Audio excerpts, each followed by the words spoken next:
and welcome into First Take. Thank you so much for being with us. Larry Fitzgerald will be with us later on. Lots to get into with him. Here with Skip Bayless. I'm Molly Karam. Stephen A. joins us from New York City. Hi, guys. Good morning. Good morning. How y'all doing? How are you? I'm doing all right. Slight little headache, but I'm all right. I'm ready to roll. Well, I hope I don't make it worse. Oh, we know that's all going to happen. You always make it worse. I know. All right, let's get into it. Steph Curry scored 31 points, including 13 in the fourth, as the Warriors overcame a 10-point fourth-quarter deficit to defeat the Clippers. Curry has 179 points this season. Only Michael Jordan has scored more in his team's first 5 games of a season over the last 30 seasons. Stephen A., what did this game tell you? Well, what it tells me is that there's an uphill climb for the Clippers to catch the Warriors. The Warriors are clearly the superior team right now. They just seem to have the Clippers' number. They've won 5 straight at the Oracle. More importantly, the Clippers have no answer for Steph Curry when it counts most. Outside of their ability to deny him the ball and limit his number of shots, they certainly don't limit his level of efficiency. He finished with 31 points. He hit 2 key three-pointers in the fourth quarter last night. Not only that, when they went small, it worked to their advantage because, once again, the Achilles heel for the Los Angeles Clippers is a guy I believe would be exponentially better and big time as a center if he could hit free throws in DeAndre Jordan. But because he can't hit free throws, you can't capitalize on whatever prowess he has offensively and defensively when he's on the court. If they go small, it neutralizes them. A couple of three-point shots, Skip, that Steph Curry hit was over DeAndre Jordan. It was DeAndre Jordan really not putting his hands up because he's in foreign territory, being near the three-point line, trying to defend when he's a 7-foot center. So that really inhibits his ability to be as effective as he's put out there to be. When Golden State goes small, what you have is a situation where you've got Draymond Green playing center, you've got Harrison Barnes at your power forward, you've got Andre Iguodala with Klay Thompson and Steph Curry out on the floor with one another. They're far more efficient offensively because the ball moves more, it moves faster, and they get more open shots, evidenced by Harrison Barnes going on a 10-point spurt in the fourth quarter to help bring the the Golden State Warriors back from a 10-point deficit. In the end, what this comes down to is that the Warriors have Steph Curry, who is a flat-out superstar. You take into account the fact that they can go small and really cause problems for opposing teams with their offense, and that defensively, because they can move their feet, because they're feisty defensively, and they can really get up in you, and you can't afford to go big against them because it will really hurt you. They seem to have the ingredient to beat the Los Angeles Clippers. And what I stole from this game is that the Clippers will be competitive. The Clippers will fight. They wouldn't get swept or anything like that. But in a 7-game series, it doesn't seem like they'd have an edge against the Golden State Warriors. They just seemed ill-equipped to deal with the arsenal that the Warriors throw their way. Not sure I agree with your final analysis here, but I do, before I launch, I want to give you credit because yesterday we talked about how Golden State was favored at Oracle at home by 8.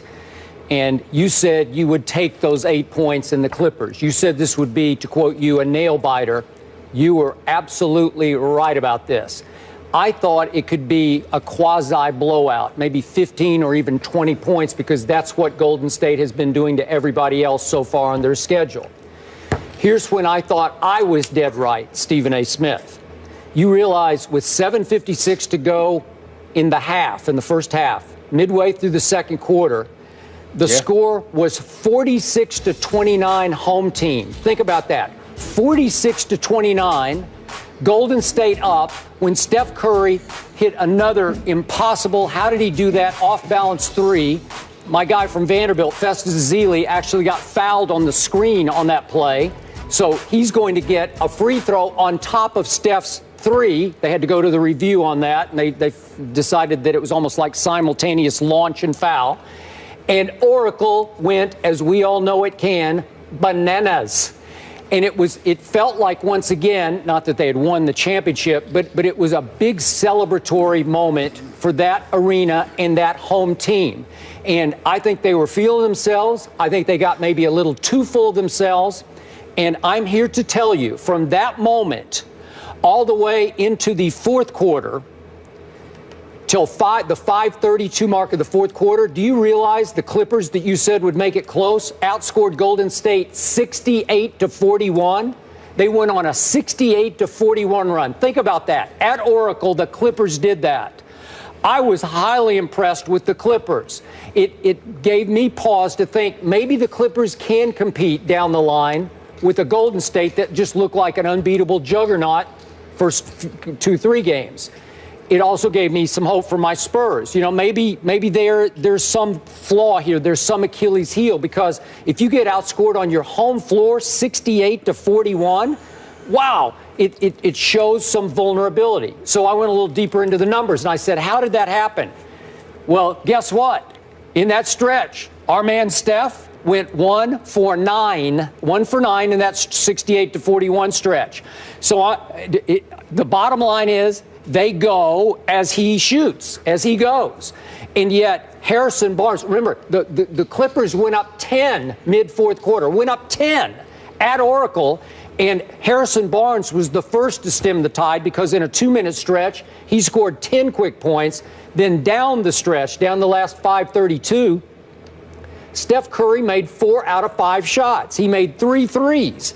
Well, that's just too good. As you say, he is a superstar, and nobody could guard him. And the stats showed that when Chris Paul tried to guard him, that was a mismatch. He was eating up Chris Paul. When they mixed and matched on him through the 68-41 run, you know, Austin Rivers tried him. I'm sure everybody took some turns on him, but that seemed to bother him a little more. But my bottom line was, I think Golden State just took its foot too far off the gas. I think they thought, here we go with another 50-point Memphis kind of a blowout.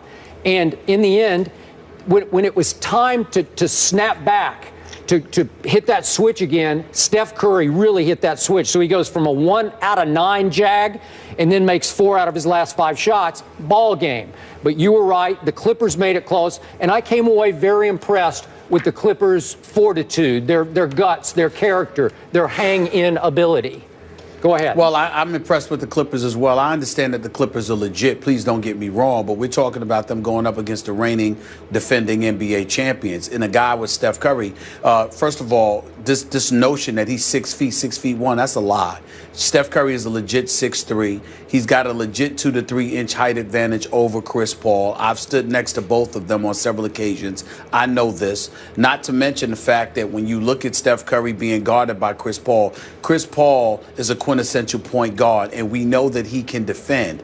But Steph Curry, because of his marksmanship, is the kind of guy you've got to have a taller body on him, somebody that's capable of getting in his face and trying to impede his vision towards the basket. That's not Chris Paul. Chris Paul can't do anything with that. It's just that simple. Chris Paul, on another note, had his numbers for this game. I think he had 24 points, but in the end, he only had 4 points in the second half. And you got to do better against Golden State. You need more from Chris Paul offensively. But again, going back to Golden State, certainly the Clippers have a lot of heart, and you know they're not going to give up, and they have the talent to make any game interesting against anybody. But if you're the Golden State Warriors and you're beating them when Ezeli is in the lineup, and then you take him out of the lineup and you go small and you continue to find a way to beat them, I'm not looking at a 68-41 run that the Clippers went on. I'm looking at when the game was on the line, when it counted most, when you had a 10-point lead in the fourth quarter, somehow, some way, here come the Warriors, and there was little to nothing that you were able to do about it. These are the same Clippers that were blowing out the Houston Rockets in Game 6 of the Western Conference semifinals in Los Angeles at the Staples Center last year. 19 points up with a little bit of time left in the third quarter. And the Houston Rockets, led by Josh Smith, along with Harden. I can't even say Harden because he was on the bench a vast majority of that time. But there were some no-names along with Josh Smith to the Houston Rockets at the time. They went on a 49-9 run. And so when you look at the Los Angeles Clippers, yeah, they can make a run, but they can also give up stuff, and they give it up at the most inopportune of times. So the conclusion that we need to draw from this is that the Clippers are a damn good basketball team. They're in one of the elite teams in the NBA, but they are second-tier status to the Golden State Warriors, because the Golden State Warriors are not just champions, they're playing like champions. And the Clippers are playing like a team nipping and tucking at their heels, but can't quite grab a hold of them as of yet. It's just that simple.